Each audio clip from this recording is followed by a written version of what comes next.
안녕하세요. 오늘도 서현살롱을 찾아주셔서 감사합니다. 저는 30대 유부녀예요.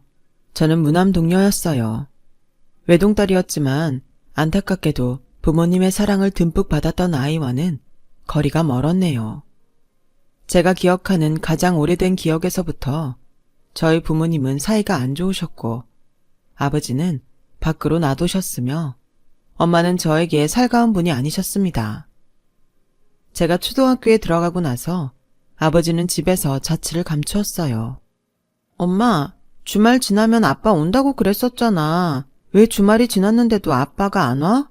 아빠는 언제 와? 안 와. 꼬라지를 보니까 절대 안 올 것 같네. 그러니까 너도 네 아빠 기다리지 마. 아니, 웬만하면 너한테는 아빠라는 사람이 아예 없다고 생각을 해. 당시에는 엄마의 발언을 오롯이 이해하기가 힘들었고 저는 넋이 나간 채로 아버지를 찾았었죠. 그러나 그런 저를 엄마는 외면하셨어요. 저는 혼자 아빠의 행방에 대해서 궁금해하면서 가슴앓이를 하였고 그렇게 자라나다가 부모님의 이혼 소식을 알게 되었어요. 별거를 하셨다가 끝내 이혼을 하신 것이었죠. 어린 딸이 눈에 밟히지도 않았는지 어쩜 그렇게 무정한 태도로 제대로 된 마지막 인사 한마디 없이 떠날 수 있었는가를 생각하면 아버지란 사람이 악마처럼 여겨졌습니다. 애초에 친가 쪽 친척들과는 왕래 따위는 없었기 때문에 그대로 아버지와는 영영 소식이 끊어졌고 접점이 하나도 없었어요. 그 인간을 만나지만 않았어도 내 인생이 이렇게 나락으로 떨어지진 않았을 텐데 내가 왜 이 모양 이 꼴로 살아야 돼? 엄마, 제발 이제 술 좀 그만 마셔. 오늘 저녁밥도 안 먹고 지금까지 술만 마시고 있는 거 알아? 엄마는 자기 딸 생각은 안 하지? 엄마는 내가 불쌍하지도 않나 봐. 내가 왜 내 생각을 해야 하니? 그리고 내가 너보다 100배, 1000배는 더 불쌍해. 알아? 저는 커가면서 엄마 때문에 숨이 턱턱 막혀왔습니다. 뭐든지 상황을 꼬아보고 금세 시리에 빠지고 술에 의존하려고 드는 엄마를 보면서 저도 점차 미쳐가는 것만 같았어요. 집구석에 돈이 있을 리는 만무하였습니다. 하도 돈을 빌려댔더니 외가 쪽 친척들한테는 결국 절연당했어요. 빌려준 돈을 안 받아도 되니까 앞으로 제발 연락 좀 하지 말아달라면서 하나같이 저희 모녀에게 그러더군요. 저는 지독한 가난 그리고 애정결핍 상태에서 학창시절을 지났습니다. 문제집을 사비로 사본 적도 없었고 매점은 한 달에 기껏해야 2번 정도 갈 수 있는 곳이었으며 비가 오지 않는다면 무조건 등하교를 걸어서 했어요. 버스비조차도 아까웠거든요. 입시학원 한번 다니지 않고 저는 수능시험 공부까지 해서 대학에 들어갔습니다. 알아주는 곳은 아니었어요. 다만 장학금이 나오길래 선택한 곳이었죠. 네가 무슨 능력이 있어서 대학생활을 하겠다는 건지 모르겠다. 대학 나오면 고졸보다 더 좋은 직장 다닐 수 있는 건 확실하니? 엄마는 그 얘기를 도대체 몇 번째 하는 거야? 아무리 그래도 고졸보다는 대졸이 나아. 내가 학기마다 장학금 타고 생활비는 아르바이트해서 충당하면 되니까 걱정하지 마. 그리고 내가 대학 졸업하고 취업하면 엄마도 이제 문화생활 누리면서 재밌게 살아야지. 얘가? 참나. 말이나 못하면 이미 망한 인생? 나는 그런 거 필요 없으니까 너나 실컷 누려라. 너만 행복하게 잘 살아도 나는 여한이 없을 것 같으니까. 그날따라 엄마의 말투며 목소리가 이상했어요. 묘하단 기분을 느꼈지만 어리석었던 저는 그 직감을 모른 척 하였습니다. 제 대학 생활하기에도 바쁘다는 핑계였죠. 알고 보니까 엄마가 굉장히 아픈 병을 앓고 계셨더라고요. 엄마가 시한부라는 걸 알았던 순간부터 이미 제정신이 아니었던 저는 엄마의 저물어가는 생명을 실시간으로 지켜보면서 더욱 미쳐갔습니다. 엄마는 허망하게 세상을 떠났고 저는 외롭게 남겨졌죠. 장례식장에서 그냥 멍하게 있었던 것 같아요. 멋쩍은 표정들을 한 외가 쪽 친척어른 몇 분만이 자리하고 계셨죠. 그리고 저에게 손을 내미는 사람은 아무도 없었습니다. 저는 완벽한 혼자였고 어떤 의무감으로 남은 학기를 다니고는 있었으나 머리며 가슴이 텅 비어 있었어요. 그냥 일상의 모든 게 지겹고 아무런 의미도 느껴지지 않더군요. 스스로는 결코 빠져나올 수 없는 우울의 구렁텅이에 빠져 있던 그런 저를 알아봐주고 손을 내밀어준 사람이 믿을 수 없게도 존재하더군요. 딱 그 한 명이 저를 구원해 주었어요. 바로 저의 남편입니다. 대외 활동을 하다가 건너 알게 되었던 사이인데 안지는 2년 정도 되었지만 아무런 관계의 발전도 없었거든요. 그런데 남편이 우연히 제가 얼마 전에 모친상을 당했다는 소식을 접하곤 저를 만나러 왔던 겁니다. 얘기 듣고 나니까 너무 신경이 쓰여서 미치겠더라. 네가 전에 분명히 외동이라고 했던 걸 들었던 것 같아서 형제 자매도 없이 모친상 치르려니 힘들었겠다. 아버님도 심정이 많이 어려우시겠네. 아니에요, 오빠. 사실 저는 아빠가 없거든요. 아주 어릴 적에 부모님이 이혼하셔서 내내 편모 가정에서 자라왔어요. 일부러 숨기려고 한 건 아닌데 어쩌다 보니 주위에 아빠 없단 사실을 숨긴 꼴이 되었네요. 죄송해요. 뭐? 네가 왜 죄송해야 돼? 그런 말 하지 마. 오히려 내가 미안하다. 너를 더 잘 챙겨줬어야 했는데 하는 후회가 들어. 저는 남편이 저를 왜 그렇게 신경 쓰나 했더니 자기도 모르는 새에 저를 좋아하고 있던 모양이었어요. 남편이 그때 저에게 성큼 다가와 주지 않았다면 분명히 남은 학업을 마무리하지 못했을 겁니다. 남편 덕분에 비록 제 성적은 개판이었지만 간신히 대학 졸업장을 따낼 수 있었죠. 자연스럽게 연인으로 발전한 저희 두 사람은 남편이 취직과 동시에 저에게 청혼을 하면서 급물살을 타게 되었습니다. 과연 나란 사람이 결혼을 해도 되는 것인가? 전적으로 상대방에게 의지하는 사람이 결혼을 할 수 있을까? 하는 의문이 스스로 들어서 사실은 청혼을 거절했었어요. 하지만 이런 저도 좋아 죽겠다면서 꼭 결혼하고 싶다는 남편의 강한 결심에 저도 결국은 마음이 흔들렸습니다. 저는 외롭게 자라왔기 때문에 내심 결혼해서 시댁 식구들이 생긴다면 좋겠다는 계산도 있었네요. 하지만 이것은 저의 오판이었어요. 어째서 그토록 시댁을 욕하는 글들이 인터넷 사이트마다 넘쳐나는지 저는 제가 직접 며느리라는 게 되어보고 나서야 이해할 수 있었습니다. 우선 남편에게는 여동생, 그러니까 저에게는 시누이 되는 사람이 있었고요. 시아버지께서는 지병을 앓고 계셔서 거의 댁에서만 지내시는 분이었어요. 아픈 남편의 수발을 들며 살다 보니까 성격이 괴팍해지셨던 걸까요? 시어머니께서는 굉장히 드센 성격의 소유자이셨고 말씀을 하실 때도 그냥 안 하시고 톡톡 쏘는 말투를 구사하셨죠. 거침이 없었어요. 참나, 별꼴을 다 보겠네. 그러니까 천에 고아에다가 가진 것도 쥐뿔이 없는 아가씨라는 거잖아. 엄마, 내가 그런 것들 미리 다 말씀드렸는데 지금 와서 왜 이러시는 거예요? 어디 좋은 직장을 잡은 것도 아니고 물려받은 재산이 있는 것도 아니고 그렇다고 외모가 탤런트 뺨치는 것도 아니고 얌전한 고양이 부뚜막에 제대로 올라간 꼴이네. 아우, 기가 막혀라. 처음 인사를 드리러 간 자리에서 시어머니께서는 제 면전에 대고 툴툴거리셨고 저는 이만 꾹 다물고 있었죠. 시어머니의 언행에 깜짝 놀란 남편이 적극적으로 나서지 않았다면 저는 아마 첫 대면 자리에서부터 더한 폭격을 맞았을 거예요. 생각해보면 저같이 부족한 조건의 여자를 며느리로 받아주는 것이 시댁 입장에서는 달갑지 않았을 텐데 성정이 착한 남편만 보고 지레짐작으로 상상의 나래를 펼쳤던 제 자신이 민망하였고 부끄러웠습니다. 제가 환영받지 못하는 걸 몸소 느낄 수 있어서 어찌할 바를 몰랐어요. 시어머니께서는 저를 굉장히 마음에 안 들어 하셨지만 남편은 저랑 결혼하겠다는 고집을 꺾지 않았으니까요. 제가 그 가운데서 도대체 어떤 자세를 취해야 하는지 고민하고 있을 때였죠. 놀랍게도 시아버지께서 끼어드셔서는 엄청난 발언을 하셨어요. 하루라도 빨리 결혼해서 일찍 애를 낳는다면야 좋지. 당신 갑자기 무슨 소리를 하는 거예요? 그래서 우리 집안의 귀한 장남을 이런 식으로 결혼시키겠단 거냐고요? 안 될 거 뭐가 있어? 거 떠드는 소리들 계속 듣고 있기 귀 아프니까 그냥 후딱 정리하고 결혼시켜버려. 시아버지의 흔쾌한 허락에 시어머니는 뒤로 넘어가려 하셨습니다. 몸이 편찮으신 분이라 그런지 하루빨리 손주 보기를 원하신 것 같았어요. 그 타이밍을 놓치지 않은 남편이 옳았구나 싶어서 얼른 결혼을 진행시켰습니다.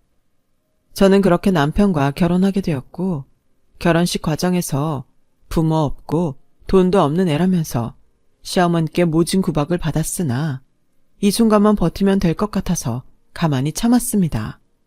앞으로 착하고 살가운 며느리가 되면 반드시 시댁 식구들의 인정을 받을 수 있을 거라는 기대를 하면서 말이에요.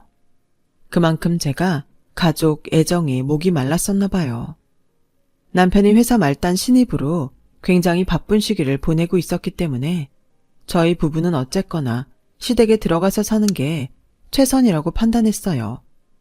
시댁은 방 3개짜리 아파트였고요. 작은 TV가 놓여있는 안방에서는 시아버지께서 거의 하루 종일 칩거하고 계셨고 저희 부부는 남편이 자취하기 전에 썼던 안방과 가장 먼 베란다 딸린 방을 쓰기로 하였습니다. 남은 방에는 저희 짐들을 일부 가져다 놓았고 자취하는 시누이가 주말 같은 때에 오면 잠만 잘 수 있도록 해놨죠. 시아버지께서는 거의 활동을 안 하시니까 논외로 치고 시어머니하고만 잘 지내면 앞으로 제 결혼 생활은 문제가 없을 것 같았어요. 바쁜 남편 대신에 제가 알아서 잘 처신할 계획이었습니다. 하지만 밝혔듯이 이건 저의 오판이었어요. 제가 시어머니와 결혼 직후에 가장 많이 나눴던 대화의 패턴은 이러했거든요.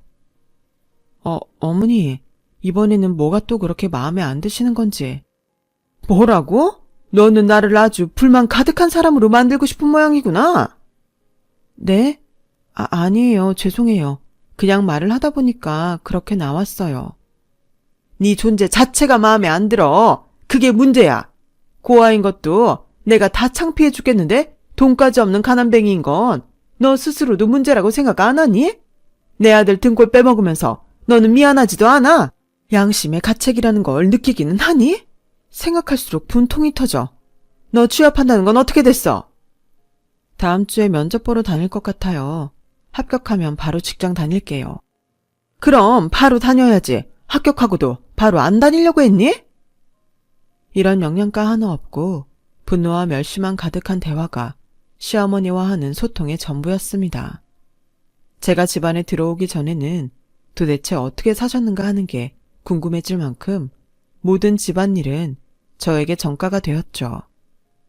저는 요리의 젬병이었는데 시어머니께서 무섭게 닥달을 하시니까 겁이 나서 무작정 음식을 했어요. 시어머니 몰래 블로그나 유튜브에서 요리법을 얼른 찾아볼 때면 긴장으로 손이 덜덜 떨려왔죠. 쥐뿔 하나 없이 몸만 딸랑 시집와서 이 집에 들어왔으면 응당 이 집을 귀하게 여기고 네가 직접 가꿔야 하는 거 아니겠어? 안 그래? 네 생각도 그렇지? 네 어머니. 이것만 마저 닦고 얼른 화장실 청소도 할게요. 그래, 너 저번에 보니까 세면대 뒷부분은 제대로 안 닦았더라. 오늘은 더 빡빡 닦아. 시댁에 그 36평짜리 아파트, 그걸 그렇게나 과시하시면서 저를 괴롭히는 수단으로 내미셨다는 게 믿어지지 않습니다. 저는 아파트라고 하면 평생에 살아봤던 게 13평인가? 그 정도 크기였던 주공아파트가 전부였거든요. 이 사실을 아신 시어머니께서는 저를 크게 비웃으면서 제가 풍족한 시댁을 얻지 못했다면 이런 집에 살아보지도 못하고 죽었을 거라고 하셨어요. 그러다가 하루는 제가 눈앞이 핑 돌아서 쓰러졌었어요. 평소에 빈혈도 없었는데 왜 어지러웠을까를 생각하다가 문득 한 가지 가능성을 떠올려냈어요. 그래서 검사를 해봤더니 임신이었죠. 그것도 날짜를 보니까 무려 결혼식을 올리기 전에 임신이 되었던 것이더라고요. 제가 워낙 스트레스를 받거나 하면 생리를 건너뛸 때도 있었고 배가 나오지를 않아서 임신인 거를 몰랐던 거예요. 알고 보니까 뱃속의 아기한테도 괜히 미안한 마음이 들었고 거의 매일같이 야근을 하면서 피곤에 찌든 남편이 임신 소식에는 해맑게 웃으면서 기뻐하는 모습을 보자 착잡한 기분도 들었습니다. 시아버지께서는 무척 좋아하셨어요. 어쨌거나 죽기 전에 손주는 보고 가겠다는 식으로 농담을 하시면서 엄청 좋아하셨는데 시어머니는 상당히 떨떠름해 하셨죠. 그러더니 신우이랑 그렇게나 통화를 자주 해대셨죠. 임신 핑계로 취업 미루려는 것 좀 봐. 아, 꼴도 보기 싫어. 야, 아주 얄미워 죽겠어. 네 오빠가 좀 잘난 사람이니? 응? 우리 집안 대들보인데 어쩜 저렇게 가진 것 하나 없는 애가 홀랑 낚아채 갔냐고. 부모가 없거나 재산이 없거나 둘 중 하나만 해야지. 저건 너무한 거 아니니? 신우이랑 통화하는 소리 작은 방에 들어가서 문을 닫고 말씀을 하셔도 다 들렸습니다. 목소리를 그렇게 크게 하시는데 안 들릴 리가 없었죠. 진짜 서러워서 눈물이 줄줄 흐르더라고요. 남편한테 못 모르고 한번 하소연을 했다가 남편이랑 시어머니랑 싸웠던 이후로는 제가 더욱 시댁에서 가시방석이 되었기 때문에 그때 말고는 남편에게 저희 힘든 것을 말하지 않았습니다.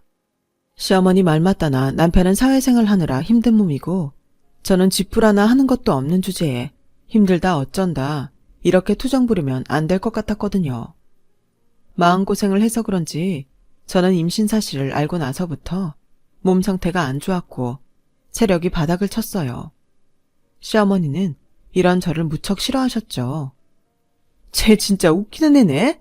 밖에 나가서 동네 한 바퀴씩 달리고 그래 봐봐. 체력이 안 생기고 버티나? 저게 다 의지박약에다가 게을러 터져서 저런 거지. 혼잣말로 툴툴거리시는데 저한테 다 들렸죠. 저 들으라고 그러시는 게 분명했으니까요. 와, 정말 이대로는 못 살겠다 싶었던 그 타이밍에 저한테 연락을 한 사람이 있었어요. 모르는 번호였는데 무심코 받아봤다가 기절할 듯이 놀랐습니다. 잘 지내고 있었냐? 아빠다. 내 소식이 궁금해서 어떻게든 연락처를 알아내 봤다. 이제 와서 저한테 연락을 하신다고요? 그 오랜 세월 연락 한 통 없으시다가? 네 엄마가 그렇게 떠났다는 걸 알았을 때 그때 이미 너의 연락처를 받아서 알고 있었지만 내가 망설이느라 또 시간을 허비해버렸어. 이제는 더 그러고 싶지가 않구나. 나를 이해해달라고도 용서해달라고도 안 한다. 다만 한번 나를 만나주면 안 되겠냐? 너무 갑작스러웠지만 아버지의 얼굴이라고는 기억 속에서 너무 흐릿했기에 사진으로 만나보는 것이 전부였지만 그럼에도 불구하고 그 떨리는 음성을 듣는 순간 제 안에서 뜨거운 것이 올라왔습니다. 저는 바로 답변을 드리지 못했어요. 먼저 세상을 떠나버린 엄마 생각이 났거든요. 아버지만 아니었다면 엄마가 그 고생을 하다가 병을 얻어 돌아가시지는 않았을 거라는 생각이 자꾸만 저를 잡았습니다. 아버지를 만나고 싶다는 본능적인 욕구와 이제 와서 그럴 것 없다는 이성적인 판단이 저를 고르게 괴롭혀댔죠. 그런 고민 때문인지 저는 입맛도 잃고 더욱 수척해져 갔는데 그런 저를 보며 시어머니께서는 되려 짜증을 내시더군요. 저는 왜 또 저러시나 싶어서 무시하려고 하였지만 시어머니께서는 보통 약이 오르신 상태가 아니었지요. 너 요즘에 일부러 그러는 거지? 내가 너한테 나가서 돈 벌어오라고 그럴까봐 지금 그 소리도 못하게 하려고 요즘에 자꾸만 쇼를 해대는 거잖아. 맞지? 네? 아니에요, 어머니. 제가 무슨 그냥 컨디션이 안 좋아서 그런 거예요. 컨디션이 안 좋을 일이 뭐가 있다고 너는 유난을 떨어. 내 아들한테 동정심 얻어내려고 수쓰는 걸 내가 못 알아볼 줄 알고? 나를 속이려면 10년은 멀었어. 진짜 시어머니랑 있으면 차라리 벽에다 대고 말을 하는 게 낫다는 표현이 왜 나왔는지를 이해할 수 있었습니다. 뱃속에서 커가는 아이를 위해서라도 저는 분가를 해야겠다 싶었고 이런 뉘앙스를 슬쩍 흘렸다가 시어머니와 또 설전이 일어났죠. 네가 돈이 어디 있어서 집을 얻어서 나간다 마느니 하는 생각을 하고 있는 거야. 그거 전부 다 내 아들 돈 아니니? 어머니 아들이기도 하지만 제 남편이기도 해요. 그리고 가진 돈만으로는 택도 없어요. 어차피 대출 받아야 하는걸요. 그래서 그 대출도 쥐뿔 가진 것 하나 없는 네가 아니라 내 아들이 받는 거잖아. 그러면 안 되나요? 부부인데 남편이 받은 대출로 아내가 함께 살면 안 되냐고요. 엄마야, 싸가지 없게 눈 부라리는 것 좀 봐. 부모 없고 돈도 없어서 도끼만 남은 애들. 내가 너 같은 부류들 잘 알지. 내가 이래서 너를 반대했던 것인데. 웬만큼 잘 참아왔었는데 그 순간에는 짜증이 폭발해서 몸이 막 떨려왔습니다. 그 모욕감을 견뎌낼 수가 없어서 저는 눈에 눈물이 그렁그렁 고인 채로 시어머니께 그간 서운했던 것들을 막 따지고 말았어요. 제가 덜덜 하면서도 할 말을 다 해대니까 시어머니께서는 어이없던 표정으로 입만 멍하게 벌리고 계셨죠. 그 후로는 냉전 상태였어요. 아무리 그래도 어른인데 제가 너무 막말을 하고 만 것은 아닌가 싶어서 솔직히 후회도 좀 되었습니다. 그냥 더 참을 걸 그랬나 싶었죠. 하지만 그것 또한 저의 오판이었던 것 같아요. 시어머니께서는 겨우 그걸로 충격받으실 분이 아니었거든요. 금요일에 시골집으로 김장하러 갈 거니까 그런 줄 알아라. 저도 같이 가는 건가요? 네가 같이 안 가면 내가 지금 이 얘기를 왜 너한테 하겠니? 아이고, 내가 진짜 너 때문에 답답해서 환장하고 돌아버리겠다. 언제까지 이렇게 맹추를 살려고? 아니 그게 아니라요 어머니. 제가 이 추운 날씨에 그 시골집으로 가서 김장을 하기에는 몸 상태가 좋지 않아서요. 슬슬 배도 무거워져서 도저히. 그거 하루 일한다고 무슨 사다리라도 날까봐 그러니? 하여간 유난이야. 너 내 사촌 2명 알지? 결혼식장에서도 보고 명절날에도 한번 봤었잖아. 시골집에 김장하러 같이 가기로 했으니까 그런 줄 알아. 이럴 수가. 시어머니의 말씀을 듣는 순간 눈앞이 아찔해졌습니다. 시어머니께서 말씀하신 사촌 2명이란 제가 시댁 집안 식구들 다 통틀어서 가장 싫어하는 인물들이었거든요. 한 분은 저를 보자마자 취집 능력 한번 탁월하다며 제가 배경 하나 없는데 시집이나 가서 편하게 살려 한다는 식으로 비꼬셨던 분이었고, 다른 한 분은 제가 빵을 좋아한다는 말을 하자 옛날에 태어났으면 장발장이 됐을 것 같다며 황당한 발언을 하셨던 분입니다. 제가 뭣도 없는 사람인데 빵을 좋아하니까 빵이나 훔치는 장발장과 어우러진다는 말씀을 하셨던 것이죠. 그런 분들하고 한 차를 타고 1시간이 넘는 거리에 있는 시골집에 가서 김장을 담글 생각을 하니까 진짜 과장 안 보태고 등줄기에 식은땀이 흐르더군요. 공포스러운 금요일을 앞두었던 그 시점에 저는 다시 연락을 받게 되었습니다. 번호 차단을 해놓을까 하다가 차마 그러지는 못했던 아버지였죠. 고민하다가 전화를 받은 저는 모난 마음에 모진 소리를 내뱉었습니다. 궁금해서 전화해봤다. 그래, 잘 지내냐? 별일은 없고? 제가 잘 안 지내면 어쩔 건데요. 별일이 있으면 어쩔 거냐고요.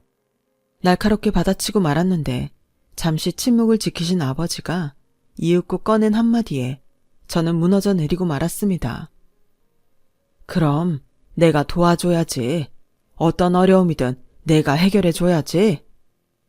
그 도와준다는 말을 듣자마자 저는 완전히 무너져서 엉엉 울고 말았어요. 아파트 단지를 올라가던 중이었는데 그냥 그 자리에 주저앉아서 지나가던 이웃 주민들이 보든 말든 숨 넘어가게 울었습니다. 아버지께서는 그저 제가 다 울 때까지, 울음소리가 잦아들 때까지 저를 기다려주셨어요. 그것만으로도 큰 도움이 돼서 저는 후련하게 다 운 다음에 아버지께 부탁을 드렸죠. 그것은 제 딴에는 엄청난 용기를 수반하는 행위였어요. 이윽고 김장하기로 한 당일 아침 대바람부터 시어머니의 사촌 2분이 시댁으로 방문을 하였습니다. 차 한 대로 같이 갈 요량이었기에 그렇게 한 것이었는데, 아니나 다를까 2분은 저를 보시자마자 시어머니와 합세하여서 사람 자존심을 살살 갉아먹는 소리들을 하셨습니다. 가정 환경이 그래가지고 김장하는 걸 본 적도 없다면서 우리가 오늘 김장이 뭔지 제대로 알려줘야겠는데? 돈 많은 집들은 사 먹기도 하지만 그런 경우도 아니었으니 김장김치나 옳게 먹어봤겠어? 분에 넘치는 집안에 시집와서 호사를 누리네? 세 분이 깔깔거리시든 말든 저는 평온한 미소로 상대해드렸죠. 준비를 다 마치고 엘리베이터를 타고 1층에 내려왔을 때 저희 앞에서 갑자기 멈춰선 차량 한 대 때문에 저희는 모두 발걸음을 멈춰 세워야만 했어요. 까만 벤츠의 운전석에서 젊은 사람이 하는 내리더니 차 뒷문을 여니까 캐주얼한 정장 차림에 커다란 키, 중후한 매력이 뿜어져 나오는 신사한 분이 내리더군요. 저 사람이 분명 제 아버지가 맞다는 사실에 압도되어서 저는 말문이 막혔어요. 아버지의 모습에 본인들끼리 빠르게 이 아파트에서는 못 보던 얼굴이다. 차 비싼 거 팔아. 쑥덕거리셨던 세 분은 그 당사자가 저에게로 곧장 걸어오자 금세 어리둥절해지셨습니다. 우리 딸, 아빠랑 오늘 백화점 가기로 해놓고 잊어버린 것 같아서 직접 데리러 왔다. 아버지가 씩 웃으시면서 그렇게 말씀하신 순간 저는 제 옆에서 비명에 가까운 숨을 들이키는 시어머니의 소리를 똑똑히 들었습니다. 제가 입을 떼기도 전에 아버지가 먼저 시어머니 쪽을 바라보며 말씀하셨어요. 아, 처음 뵙겠습니다, 사부인. 그간 사정이 있어서 인사가 늦었네요. 예? 그럼 저희 며느리의 부친 되시는? 맞습니다. 제가 우리 딸아이 아버지 되는 사람입니다. 워낙 딸아이가 어릴 적에 이혼을 했던지라 소식이 끊겼다가 얼마 전에 연락을 하게 되었고요. 제가 형편이 좀 많이 넉넉한지라 딸아이한테 도움을 주고 싶었는데 워낙 딸아이가 자립심이 강해서 거절을 하지 뭡니까? 아버지가 능청스레 말씀하시는 사이 시어머니는 물론이고 그 사촌분들의 안색이 어느새 창백해져 있었어요. 그런데 임신했다는 얘기까지 들으니까 제가 도저히 가만히 있을 수가 있어야 말이죠. 제가 마침 오늘 시간이 나서 딸아이 데리고 백화점이나 한 바퀴 돌까 하는데 제가 데리고 가도 괜찮으시겠죠? 예. 저희가 원래는 며느리랑 다 같이 김장을 하러 가는 길이었기는 한데. 김장이요? 상당히 아기자기하게 사시는군요. 보기 좋습니다. 돈으로 충당할 수 없는 단란한 맛도 좋죠. 그런데 저희 딸아이는 빼주세요. 임신한 며느리에 대한 배려가 넘치는 분이라면 응당 그러실 줄로 믿습니다. 안 그렇습니까, 사부인? 부드러운 말씨를 구사하고 있지만 압도적인 카리스마를 뿜어내는 아버지 앞에서 시어머니는 아무 말도 못하셨어요. 아버지가 손으로 제 어깨를 감싸시며 벤츠 차량 앞으로 에스코트를 하시는데 뒤통수에 꽂히는 열렬한 시선들이 느껴졌죠. 저는 시댁 서민방에게 아무런 설명도 하지 않은 채 그저 아버지의 차에 올라탔고 그대로 그곳을 벗어났어요. 많이 놀라셨는지 시어머니께서 다리에 힘이 풀리신 것 같은 모습을 힐끗 돌아보면서 말이에요. 아버지가 저를 데려가 주신 곳은 고급 브런치 식당이었어요. 그곳에서 마주 앉아 식사를 하며 이런저런 대화를 나눴습니다. 아버지는 엄마와 극심한 성격 차이를 겪고 그로 인해 결혼 생활에 지독한 염증을 느껴서 어렸던 저를 챙기지 않은 채 그대로 떠나셨던 분이었죠. 새로운 인생을 살고 싶다는 강렬한 열망을 바탕으로 노력하신 끝에 부와 명예를 한꺼번에 움켜쥔 주인공이 되기도 한 분이셨고요. 거의 준재벌급이라고 할 수 있는 집안의 여자와 재혼까지 하셨고 그 사이에 자식도 한 명 보셨더라고요. 놀랍게도 그 집에서 저를 챙겨주고 싶다고 했대요. 그래서 아버지가 저에게 어떤 금전적인 지원을 해주든 다 동의하겠다고 밝혀왔다는 이야기를 듣고 믿을 수가 없어서 눈물을 흘렸습니다.